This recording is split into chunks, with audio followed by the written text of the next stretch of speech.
Drugs જેવા નશાના કારોબારને લઈને police alert mode પર. પોલીસ કમિશનરના આદેશથી ઠેકાણે સર્ચ ઓપરેશન હાથ ધરાયું.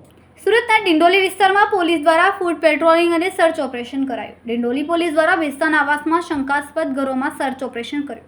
સર્ચ ઓપરેશનમાં ડિંડોલી પીઆઈ સહિતના અધિકારીઓ હાજર રહ્યા. મોટી સંખ્યામાં ડિંડોલી પોલીસ બેસ્તાન આવાસ સર્ચ કર્યું.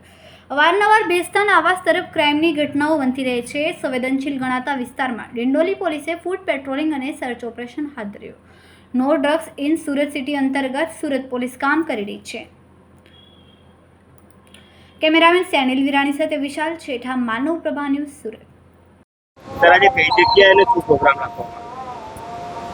સુરત પોલીસ કમિશનર અનુપમસિંહ ગેહલોત સાહેબની સૂચના મુજબ આજે ડિંડોલી પોલીસ સ્ટેશન વિસ્તારમાં આવેલ બેસ્તાન આવાસમાં સરપ્રાઇઝ ચેકિંગનું આયોજન કરવામાં આવ્યું.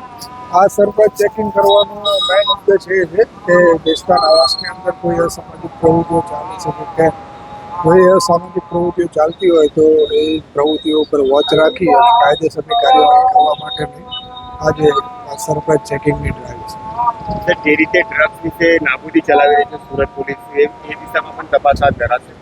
સીપી સાહેબનો એક વિઝન છે no drugs in Surat city. એ અંતર્ગત બેસ્તાન આવાસની અંદર કોઈ પણ આવા વ્યક્તિઓ જો મળી આવે તો એમને પણ ચેક કરવા માટે આજે સૂચનાઓ આપવામાં આવી છે. અને કોઈ પણ આ પ્રકારની પ્રવૃત્તિ જણાઈ આવે તો તેને નાબૂદ કરવા માટે તમામ પ્રયત્નો